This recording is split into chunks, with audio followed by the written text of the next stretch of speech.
This is Jim Townsend of InfoStrat. Today we're going to be taking a look at Microsoft Dynamics 365. Dynamics 365 is Microsoft's biggest announcement in their Dynamics product family that I can ever remember. It took effect on November 1st, and it involved a significant shakeup of their product line. It includes a number of new technical initiatives, a new approach to pricing, and an approach to create easier integration among the members of the Dynamics family. What I'm going to do is take you through an overview of Dynamics 365, drill into some of the constituent elements of it. So what is Microsoft Dynamics 365?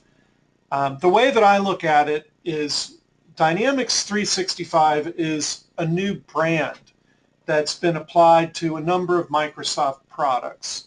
It's also a new technical approach of making Dynamics products more modular, making them fit together more easily, and giving the customers greater choice about what functions they want to deploy for their users. Dynamics CRM has now been replaced with Dynamics 365. So if you happen to be using Dynamics CRM Online and you sign in today, you'll notice that Dynamics CRM doesn't exist anymore. It's listed as Dynamics 365. The Dynamics 365 brand has also been applied to Dynamics AX, which is an enterprise resource planning product, and to Dynamics NAV, which is a financial management product. Dynamics AX is now called Dynamics 365 for Operations, and Dynamics NAV is now Dynamics 365 Financials. Along with these changes in the products and in the positioning come some significant licensing changes and ways that you can buy the subscriptions to Dynamics 365. So I'm going to address those as we get a little bit closer to the end. Microsoft is making a huge bet on Dynamics 365. Along with Office 365, it's at the heart of Microsoft's cloud strategy for applications. You'll notice that Dynamics 365 is integrated into Office 365 for single sign-on and for management by your system administrators. There are also a number of new apps that are being rolled out that affect both Office 365 and Dynamics 365. With the addition of Dynamics 365 and the greater choices afforded to Microsoft's cloud customers, Microsoft arguably has the broadest cloud platform. Other companies are compelling with their infrastructure offering, like Amazon, but they're not offering the solutions for the user to replace the desktop in the way that Microsoft is. And then some other providers have just a limited offering that addresses part of the functions that Office 365 is targeted toward. So if we look at the biggest picture down at the foundation of Dynamics, of the Microsoft Cloud strategy, is Microsoft Azure, which provides infrastructure as a service, the ability to host virtual servers, virtual machines, also services such as SQL Server as a service that run on Azure. And then on top of that, we've got an entire development layer where you can build integrated solutions. Microsoft has a new framework for these solutions called Power Apps. They have something called Flow, which lets you write code to integrate multiple products, not just Microsoft products. And most importantly for our discussion today of Dynamics 365, they've introduced a common data model. That means that they've reconciled the data elements that are in Dynamics CRM with Dynamics AX and Dynamics NAV to simplify integration of these products and make them all fit neatly into their niche. Whereas before, there were parts of the functionality that was in CRM that was also implemented in Dynamics AX, just a little bit differently. Microsoft is much more open to third-party apps. Microsoft has created its own app store to go along with Dynamics 365. That's called AppSource, and we'll take a look at that as well. And then there are some products that cut across multiple areas, like Power BI, which is Microsoft's business intelligence and visualization tool. That's integrated with Dynamics 365. That means you can use it to analyze your sales or your marketing data or your customer service case management.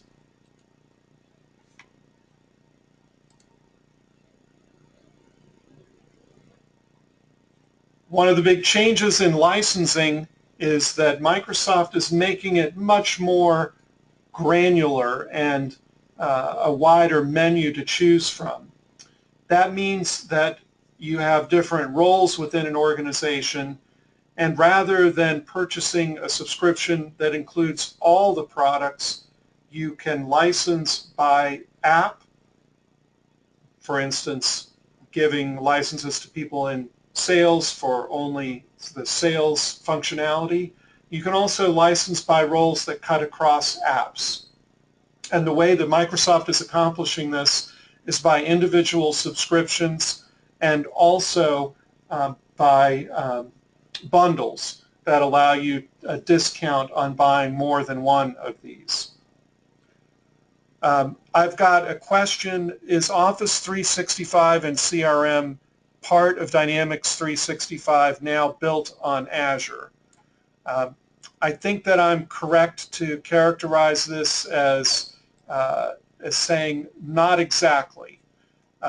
So Office 365 and Dynamics CRM, Dynamics CRM Online, which is now Dynamics 365, have always been hosted in Microsoft's hosting environment. But they're hosted in a way that's a little bit different than the way that we as customers would buy Azure to host our applications. They have a very sophisticated and high-performance architecture for hosting Office 365 and Dynamics 365 that goes well beyond what you would normally see in an Azure environment that we would procure.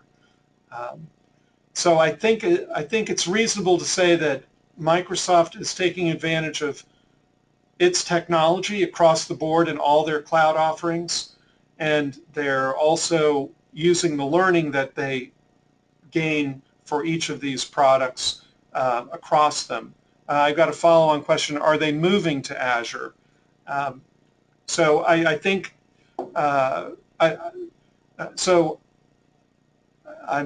I'm trying to stress here that Azure is just part of the Microsoft cloud, and Office 365 and Dynamics 365 are part of the Microsoft cloud. I think Azure is fundamental to the Microsoft cloud, but I think that I would regard Dynamics 365 and Office 365 as distinct from the Azure cloud offering.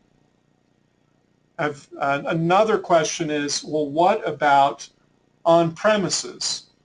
What happens with people that want to host these solutions on their own servers in their own data center? Microsoft has not abandoned you for on-premises. Microsoft is supporting these products that are included in Dynamics 365 on-premises as well as hosted in the cloud. There are some products that are much more tightly tied to the cloud, such as the social integration with social media, which doesn't make that much sense outside of the cloud, but to the extent that the products work outside the cloud, they're available for deployment either on the Microsoft cloud or on premises. Microsoft's upgrade path is to upgrade the cloud version first and then follow that with distributions for on-premises customers. There's a new type of license that has been announced. It's called Team Members. And Team Members is a much less expensive license. It's about 10% of the cost of a normal subscription. It's for occasional users, and it does have some limitations that are imposed on these occasional users. But you might find that in a typical company, if you had 100 people in a company and you have 5 of them are involved in sales, they would want their full subscription for sales, and you have 5 that are in marketing, they would want the same thing for the marketing, and you've got 10 in customer service, they would want that, but there are many other users in that organization that are occasional users and consume that data. They would purchase the license for Team Members, which would give them limited access to these applications. And I've written about this in my blog. In addition to the 3 that were spawned directly from Dynamics CRM, sales, marketing, and customer service, there are 2 new products that Microsoft recently rolled out. One is called Field Service. Microsoft acquired a company called Field One, and Field Service is now available as Microsoft Dynamics 365 Field Service. What Field Service does is automates companies that or organizations that dispatch trucks to locations to do installations or repairs or inspections or other kinds of services. They have special mobile apps for those users to run on mobile devices. They have a dispatcher console.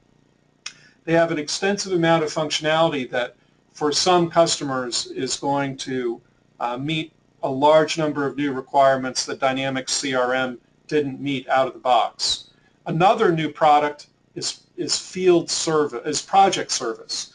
Project Service is task management for teams, and that Project Service is not the same as Project Server or Project Portfolio Server. It's been simplified for people who are not necessarily professional project managers to do task management. The team members who participate in these projects can receive assignments from the project managers who are using Project Service. Operations is what was formerly Dynamics AX that I mentioned. So this is how some of these products map. The Dynamics CRM Online splits out into 3 different areas: sales, customer service, and marketing. The field service add-ins that I mentioned are now available separately.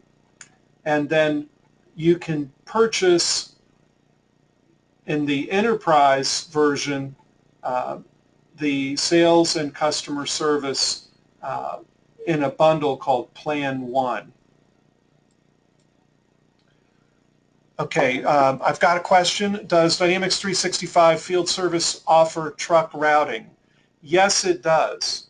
It does route optimization. It does scheduling. It does notifications to the customers that a truck is en route or when the truck is expected to arrive. It has a dispatcher console. And I'm going to go back here to my blog. I've written about Field Service here as well, and I've got some videos that are embedded that show you demonstrations.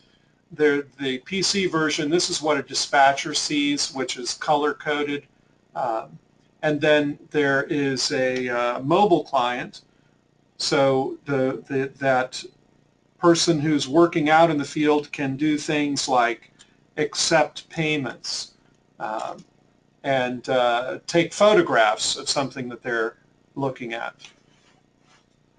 Okay, I've got another question. Are these solutions all in the same place, or are they separate solutions integrated seamlessly?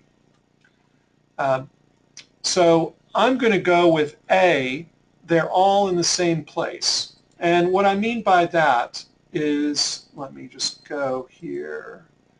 I'm logged in now to my Office 365. So when I come to Office 365, I'm greeted and I receive these list of all the apps. So these online apps, these are apps that I'm using. And you'll notice something new here. Dynamics 365 is here.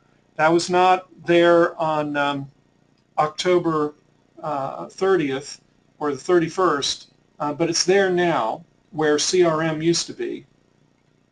And if I go here into Dynamics 365, you notice it says Dynamics 365. It used to say CRM up there. And then I've got two instances. I've got my production instance and my development instance. So I can just click here and go off into my sales automation. So here I am in Dynamics 365 Sales.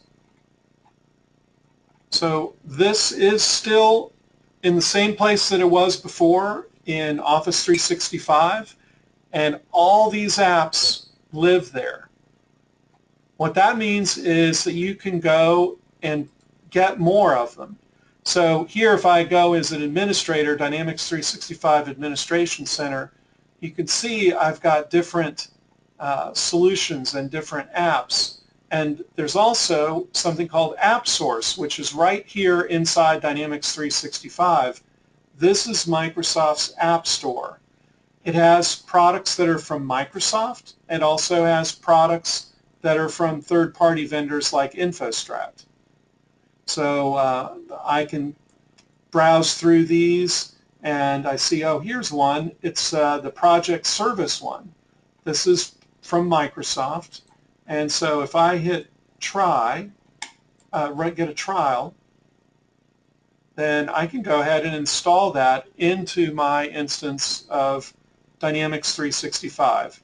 And then if I decide to keep it, I can switch it from a trial to a permanent license. What about an XRM solution that might use very little in terms of in-the-box sales or marketing functionality?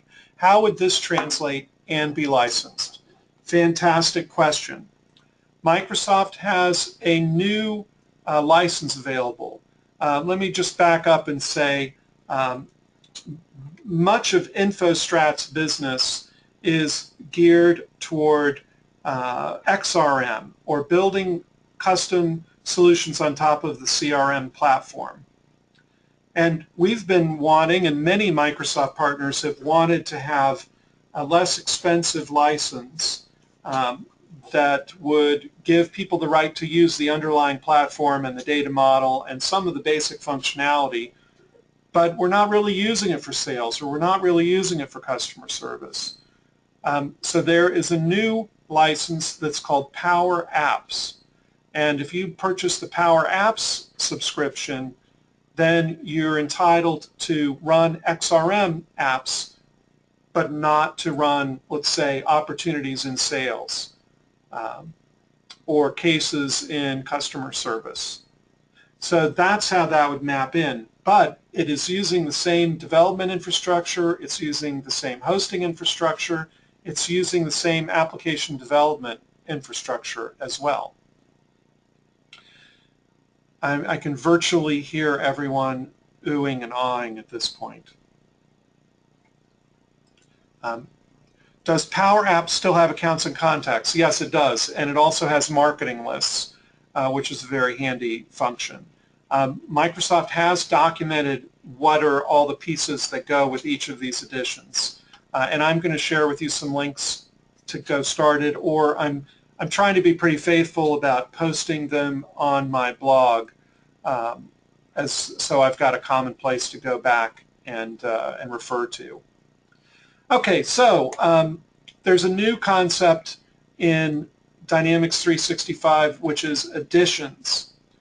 And editions are essentially collections of these apps. Now, Microsoft does not force you to be one or the other. You can, if you were a business customer, you could get an enterprise app, and if you're an enterprise customer, you could get a business app. But the way that it's most differentiated is that enterprise, for the financials, they use Dynamics, sorry about that, they use Dynamics AX, and for Business Edition, they use Dynamics NAV, which was formerly called Project Madeira.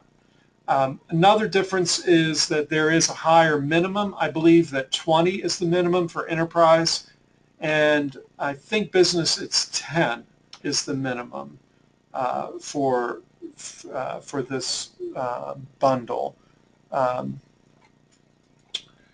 So I'm going to drill in on that a little bit and show you what I'm talking about. So I mentioned Power Apps was $40. So that is the entry price, if you will, to get in the game. So Dynamics 365 Business Edition, you notice that these prices are less. There are also bundles that we're going to come to in just a little bit. You see that this price is listed as $50 to $28. What that means is that for the minimum quantity, the price is $50 per user per month, but that goes down to $28 per user per month based on volume discounts. The enterprise version, you see we've got, in addition to Power Apps, we've got sales, field service, customer service, project service, operations, which is the most expensive option here. And we've got these bundles. Plan 1 is everything except the operations, and Plan 2 is basically everything. And then the team members for enterprise are $10 down to $4 at the highest discount rate.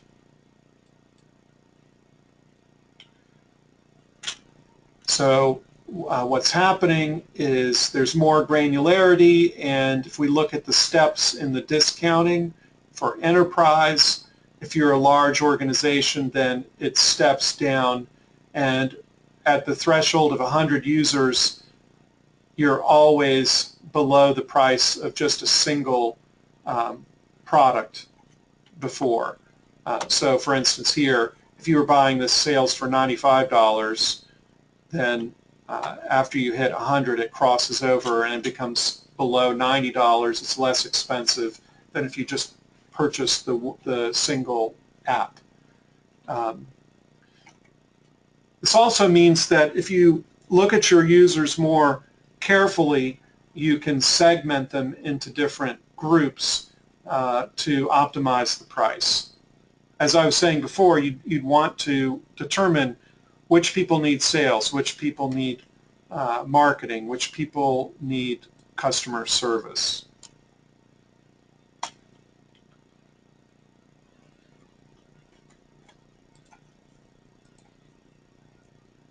Okay, so when does all this happen? I was already asked about when did it take effect, which was November 1st. But the people who already own existing products, they are grandfathered in to the licensing. I see a typo there. They're grandfathered into the licensing for the rest of their subscription or their agreement. And then some products that have been discontinued, they're still going to be supported by Microsoft all the way out to 2020. I have a question on the board, which is, what about nonprofits? Is there nonprofit pricing? Yes, there is nonprofit pricing for Dynamics 365. And I've put some, okay, I'm including this link here, which is the Dynamics 365 pricing page. And I'm putting it in the PowerPoint, or if you want to go to it right now, it's Microsoft.com en-us/Dynamics 365/pricing, and then it forks off into business and enterprise as the two prices. So here, I'll show you what I'm talking about. So down here, this is how it splits between enterprise and business. So you can see that the basic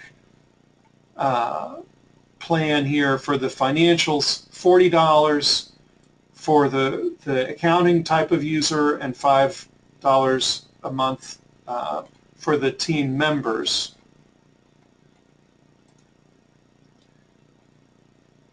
And then with enterprise, this is the plan one, that is the bundle that includes all of these products. This is the bundle that includes the ERP, the accounting as well. And the team members for enterprise are on a sliding price scale, and then the individual apps map in at different prices. But you can see the most common price for the ones that you own now, sales, customer service, that's $95. So what that means is that if you're using CRM right now, today, you essentially have sales, you have customer service, you have marketing. In addition to the prices that I'm showing you here, Microsoft has special transition prices for existing customers. If you want to switch now and move to Dynamics 365 subscription model, you can do that. There are special line items for existing CRM customers that basically give you parity with the pricing that you're paying right now. So you would not see a significant jump in your price if you switched over. I've got another question. Can I move from business to enterprise easily if I'm just using CRM capability? The answer is yes. Microsoft doesn't have any barrier between the two, business and enterprise. The main segmentation is on the accounting front, whether it's Dynamics AX, now called Dynamics 365 Operations, or the NAV part, which is now called Financials. Are they the same data model? Yes. So that common data model that I mentioned, it cuts across all these Dynamics 365 products. So I would say that the two accounting products are essentially mutually exclusive. You're not going to want to buy both of those. But on the other ones, it's easy for me to imagine a small customer that would want something that's from enterprise, even though they're small. If you had a company that had a fleet and managed field services, you might want field service, even though it's considered an enterprise app. Why is business so much less money? Microsoft is targeting two different, what they see as two different groups of target customers: small businesses and larger or medium and large business. There's not as big a price gap as you might think once you start adding the pieces together. And the reason I say that is because of the volume licensing discounts. So if you are an enterprise and if you have more than 500 employees that need a subscription, now what you're looking at is $70 per user per month. And I'll grant you that that's more than the $65 MSRP for Dynamics CRM Online. But it also includes some things that were not included in that, like field service and project service. The business edition, $40 for the financials. That's significantly less than enterprise, but I think that's just how the market prices ERP versus other financial products. That's my best guess on why is business less expensive. Some of those shared functions like sales, they really do apply to small and large businesses alike. Thank you so much for asking so many questions. Sometimes I will conduct a webinar like this and get 0 questions, so it always makes me worry that I'm not getting the message across. I really appreciate these questions. I mentioned before that there are some special incentives during the transition period. So there are discounts on these products that I've been describing, and Microsoft would love to have you jump in early and convert over. Another point that's not obvious is that Microsoft supports hybrid cloud. And that means that you can have some of these run on premises on your servers and some run in the cloud. Microsoft doesn't stop you from doing that. Let me give you a great example of that. SharePoint. SharePoint's part of Office 365, and SharePoint's also available separately in the cloud. We have a number of clients who have their own SharePoint infrastructure on premises. They've had it for years, they love it, and maybe they are even not quite ready to upgrade to the latest version of SharePoint right now. If they want, they can use Office 365 in the cloud and SharePoint on premises. They could use CRM on premises or CRM on the cloud. I'm sorry, CRM. Dynamics 365 Sales. They could use that on the cloud or on premises. So you really can mix and match. I've got another question, which is Power Apps license version the same as the Power Apps Flow dev layer you mentioned earlier? Yes. So the license is really just the license or the subscription. And as you can tell, Microsoft is moving to a subscription model rather than a license model, and that entails a lower initial cost but a higher lifetime cost because you keep paying forever on the subscription. I'm going to be updating the InfoStrat cost calculator with all of these price levels. I'm sorry I didn't get it done in time for this webinar, but we do have on our website a calculator that I hope it's not been shut down yet. I've got a cost calculator here, so I'm going to update this for Dynamics 365. But my point is that the subscription approach makes it very inexpensive to get started. Okay, get back.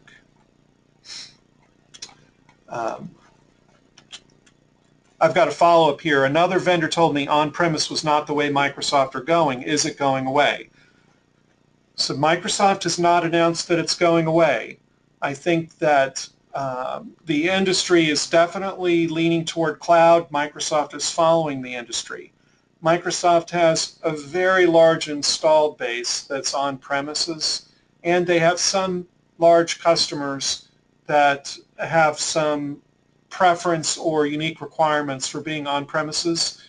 So if it goes away, Microsoft is probably going to be one of the last vendors to make it go away because there's so much of an investment. And I'll give you a great example of that. We do a lot of work with government customers. And one of the issues that government customers have with cloud is that they want to control exactly when they upgrade because retraining users can be a trying experience, and they also have to go through some strict testing processes that take months or even years. Microsoft has addressed many of their security concerns with the Microsoft Government Cloud. That Microsoft Government Cloud meets federal requirements for information security, and it follows industry best practices. I'm sure that it's more secure than many agencies' on-premises infrastructure in many different ways. But that doesn't mean that there aren't customers that still want the option to run software on premises. I think the two reasons that vendors are going to the cloud is I think it boosts their stock price because it is the hot trend, and people value sales in the cloud.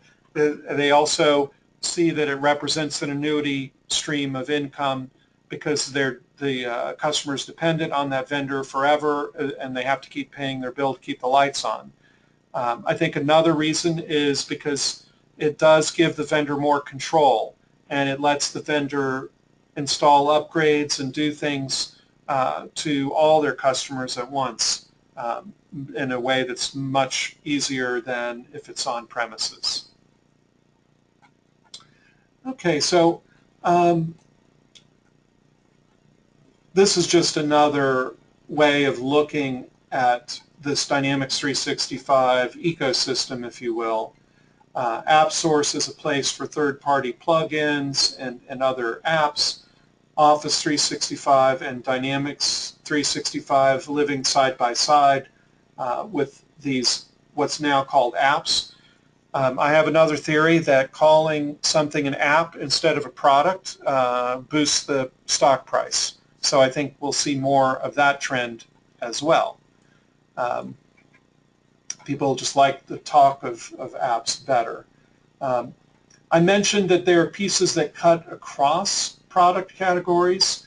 In addition to Power BI, which is a business intelligence analytics product, Cortana Intelligence Suite is Microsoft's machine learning product. It's Microsoft's version of, it's Microsoft's product, which is comparable in some ways to Siri on Apple.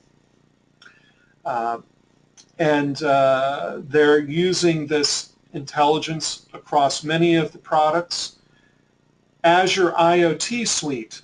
IoT means Internet of Things, and those things are sensors or devices to keep track of, like a GPS, or if you had a soda machine, keeping track of when it runs out of a particular product. Internet of Things is also important for field service. For instance, you could have sensors on devices that you deploy create trouble tickets when a fault condition is detected in a piece of machinery out there in the field. So Microsoft is very keenly involved in Internet of Things and virtual reality. They are weaving this into Dynamics 365. I'll give you another example of it that I just saw in a demo. Microsoft is adding the capability to integrate your emails into your Dynamics 365 activities. What that would mean is if you're doing sales tracking, that it will let you see all your emails as completed activities.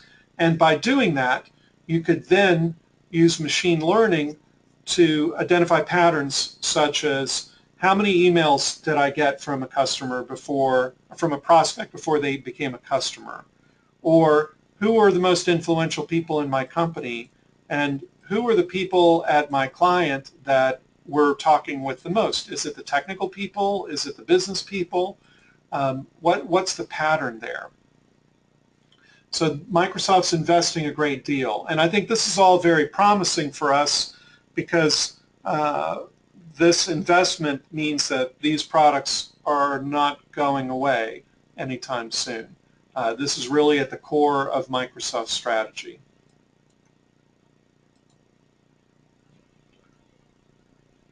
Okay, I'm going to give you a look at AppSource. You can just go there right now to kick the tires if you'd like, but AppSource, you can go to it on the web and you can search.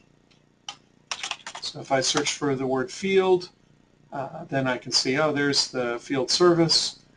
And if I can click into it, I can run a demo video. I can see some product screenshots.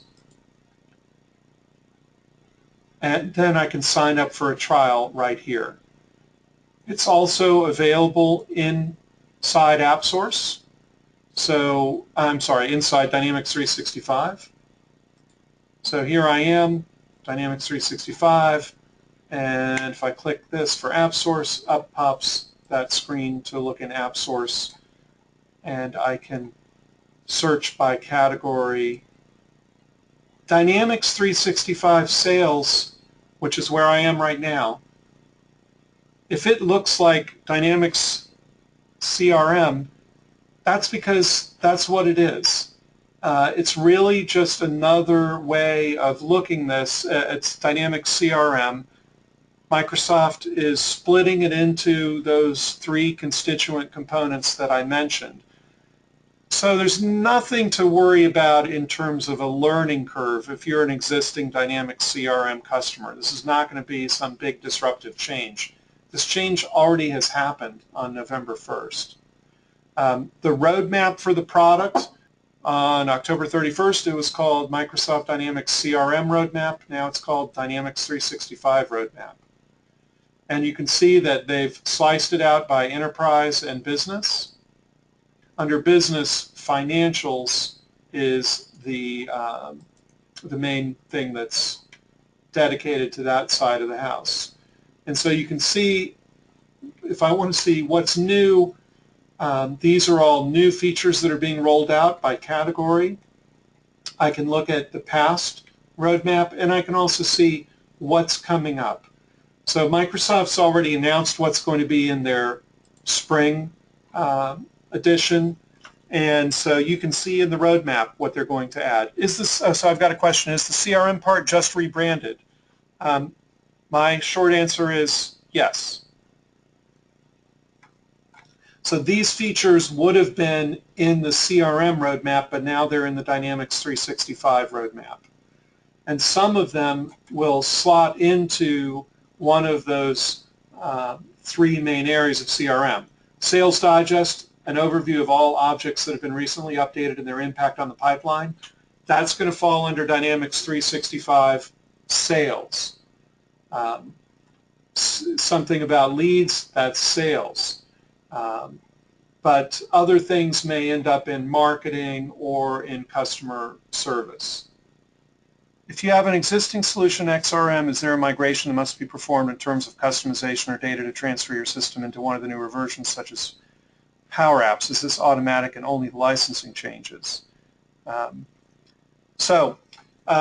If you have an existing Dynamics CRM solution, including ones that I would call XRM that have many custom entities, you can install them into Dynamics 365.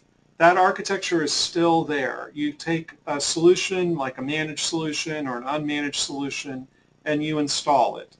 And the compatibility that you need for the Dynamics 365 Online is essentially what is the current version. And the current version is Fall 2016 version. So if you have a 2016 XRM app and you make a backup of it and you restore it into Dynamics 365, it's going to work. The only real question is, if you were doing this from scratch and you didn't have a Dynamics CRM subscription, what subscription would you buy to be able to use it? And that comes back to what standard entities does it use. You could use that Power Apps subscription if it was really relying primarily on custom entities and things like accounts and contacts. If it was using opportunities, you'd want to get the sales subscription if you were starting from scratch. If you were already a Dynamics CRM Online customer, then you're grandfathered in for the duration of your agreement So it's just going to install. And the same thing is going to be true in the spring. There will be some changes in the spring. Microsoft will announce what the compatibility is. But there's nothing about the 365-ness of it that creates a technical hurdle. Okay, well, thanks everybody for joining. Next week we're doing a SharePoint migration webinar.